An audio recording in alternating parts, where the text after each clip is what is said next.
নমস্কার বন্ধুরা, গল্প পাঠের আসরে আপনাদের সবাইকে স্বাগত জানাই। আজকে আমি সায়ন্তনী পাঠ করছি হিমেন্দ্র কুমার রায়ের শয়তান। পৃথিবীতে আশ্চর্য ঘটনা অনেক ঘটে, কিন্তু সেসব ঘটনায় বিশ্বাস করে এমন লোক খুব বেশি পাওয়া যায় না। আমার জীবনেও একবার এমন একটা ঘটনা ঘটেছিল, তা শুধু আশ্চর্যের নয়, অত্যাশ্চর্যও বটে। তোমাদের কাছে আচ্ছা এই কথাই বলবো, বিশ্বাস করতে ইচ্ছা হয় করো, আর বিশ্বাস না করলেও দুঃখিত হব না। সরকারি কাজে আমি তখন হাজারীবাগ অঞ্চলের এক জায়গায় থাকি। একটা মানুষ খেকো বাঘের অত্যাচারে সেখানকার লোকেরা পরিত্রাহী ডাক ছাড়ছিল। বাড়ি বাড়ি দেশি বিলাতি বহু শিকারীর গুলি হজম করে সে বেঁচে আছে। লোকে বলে সে বাঘটা নাকি সাধারণ বাঘ নয়, বাঘের আকারে হিংস্র অপদেবতা।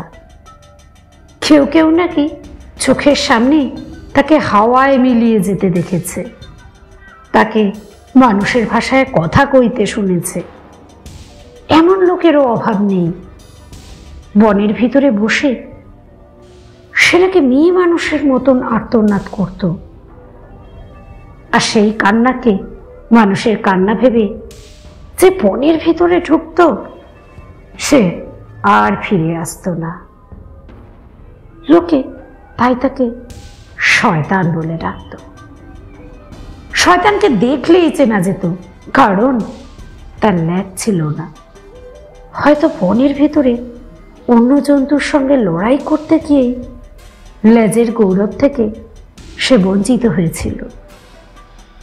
কিন্তু লোকের বিশ্বাস শয়তানের এই লাঙুলহীনতাই তার অলৌকিকতার বাস্তব প্রমাণ। বাঘের লেজ নেই, তাও আবার কখনো সম্ভব নাকি? এসব গল্প যে মিথ্যে তাতে আর ভুল নেই। মানুষকে বাঘেরা প্রায়ই চালাক হয়, বড় বড় শিকারীও তাদের বধ করতে পারে না, তাই তাদের নামে এমনি সব গল্প শোনা যায়। বৃক্ষ বিশেষের আশ্চর্য শিকড়ের কোণে মানুষ বাঘের রূপ ধরতে পারে, এমন গল্পও শুনেছি। কিন্তু আধুনিক যুগে নিতান্ত মূর্খ ভিন্ন আর কেউ এসব গল্প বিশ্বাস করবে না।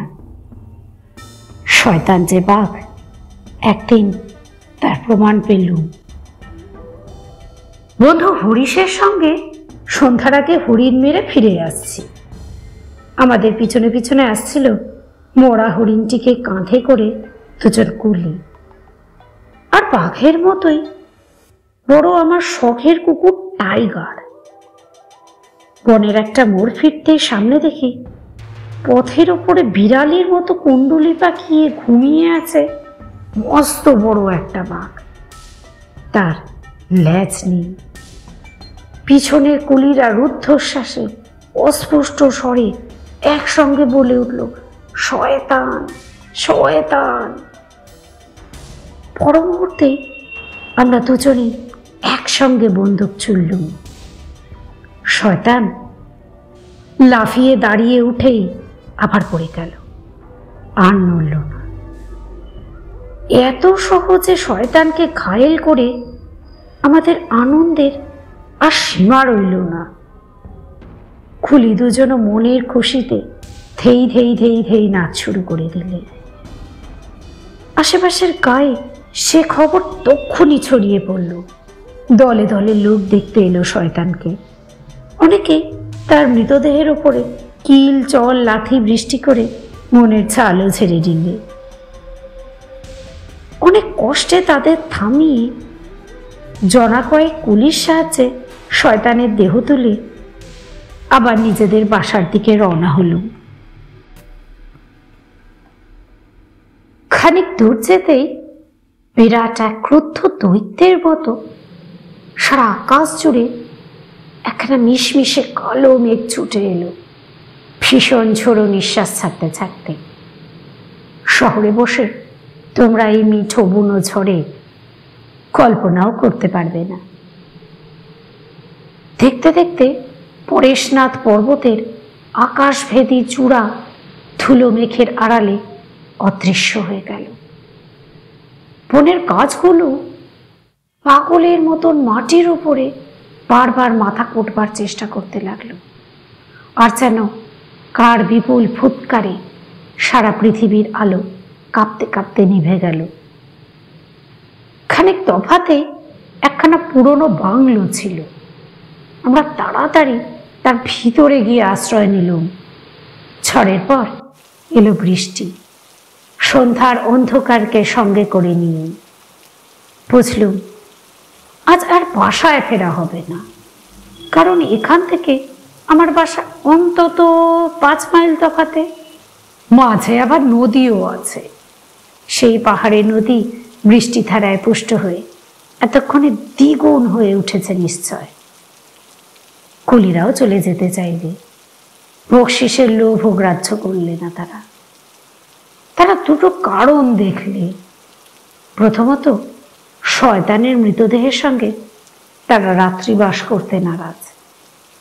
দ্বিতীয়ত, এই বাংলোয় আগে এক সাহেব থাকতো, কারা নাকি তাকে খুন করেছিল। সেই থেকেই এই বাংলোয় কোনো মানুষ বাস করতে পারে না। সেই বৃষ্টিতেই কুলিরা বাংলো ছেড়ে পালালো। শিকারী মানুষ সবসময় বিপদের জন্য সর্বদাই প্রস্তুত থাকতে হয়। সঙ্গে লণ্ঠন এনেছিলুম, তাই জানলুম। ব্যাগের ভিতরে তখন কয়েক টুকরো পাউরুটি আর খানিকটা গুয়াভা জেলি ছিল। তার দ্বারা আমার আর হরিশের আর টাইগারের নৈশ আহার শেষ করতে হবে। এখন আর উপায় কি? আমরা যে খোলা মাঠে নেই, এখন এইটুকুই পরম সান্ত্বনার কথা। মাঝের হল ঘরে আমরা আশ্রয় নিয়েছিলুম। ঘরখানা প্রকাণ্ড, দেওয়ালে দেওয়ালে উইদের রাজত্ব। সমস্ত দরজা জানলাই ভাঙা, মেঝেতে পুরো ধুলোর প্রলেপ, তার উপরে নানা জীবজন্তুর পায়ের দাগ, বাঘের, ভাল্লুকের, শেয়াল কুকুরের। এখানে ওখানে হাড় পড়ে আছে, কোনো কোনো হাড় মানুষের বলেও সন্দেহ হয়। বুঝলুম মানুষের বাড়ি আজ বাঘ ভাল্লুকের আস্তানায় পরিণত হয়েছে। বললুম, হরিশ, এখানেও আমরা নিরাপদ নই। যে কোনো মুহূর্তে আমরা বাঘ ভাল্লুকের সঙ্গে আবার দেখা হতে পারে। বন্ধুকে টোটা ভরে তৈরি হয়ে থাকো। হরিশ আমার কথা মতো কাজ করতে লাগলো আর বলল, আজ রাত্রে দেখছি ঘুমের একদম দফারফা। শয়তান আর হরিণের দেহ দুটো ঘরের কোণে এনে রাখলুম। আকাশের অন্ধকারকে ছেদা করে জলধারা অবিশ্রান্ত ধারায় গড়িয়ে পড়ছে পৃথিবীর বুকের উপর। বিদ্যুৎ ছাপগুলো খিলবিল করে ক্রমাগত চলে যাচ্ছে শূন্যতার এধার থেকে ওধার পর্যন্ত। বৃষ্টি বানে আহত অরণ্যের কান্নায় চারিদিক পরিপূর্ণ। টাইগার এই পুরো বাড়ির ভাঙা ঘর মোটেও পছন্দ করলে না। খড়ময় ছড়ানো হাড়গুলো সে আগে শুকে শুকে অনেকক্ষণ ধরে পরীক্ষা করলে, তারপর উপর থেকে মুখ তুলে কিসের রান দিতে লাগলো, যেন কোনো অদৃশ্য বিভীষিকার সন্ধান পেয়েছে। টাইগার সাহসী কুকুর, বাঘ দেখলেও ডরায় না, কিন্তু সে আজ অত্যন্ত ভয়ে অস্থির হয়ে উঠল। পেটের তলায় ল্যাজ ঢুকিয়ে একবার এখানে একবার ওখানে গিয়ে বসে পড়ে, আবার উঠে কান খাড়া করে যেন কার পদ শব্দ শুনি। আমি তাকে ডাকলুম, সে কিছুতেই কাছে এলো না।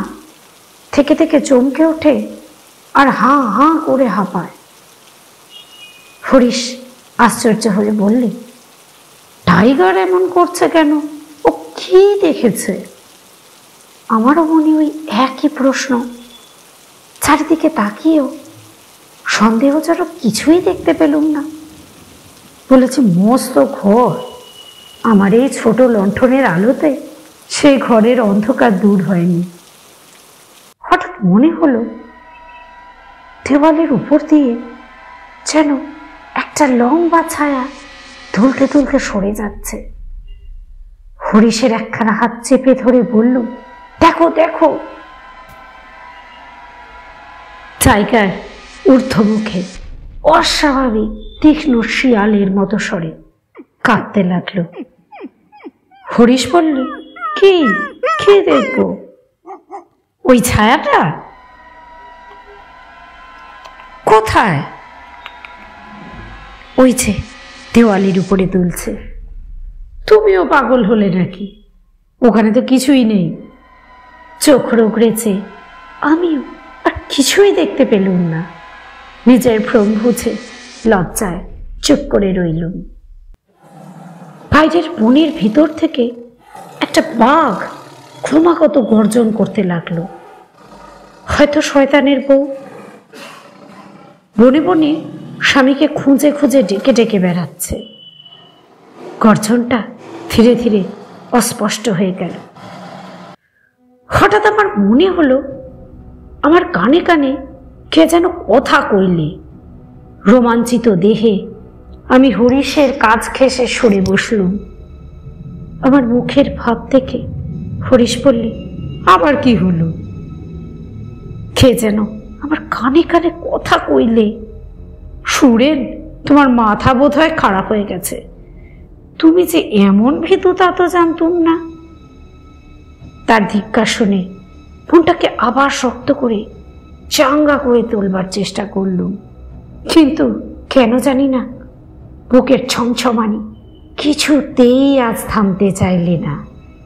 খালি মনে হয় আমার চারিপাশ দিয়ে আজ সেই সব পা চলে বেড়াচ্ছে, যেসব পা চললে কোনো শব্দ হয় না।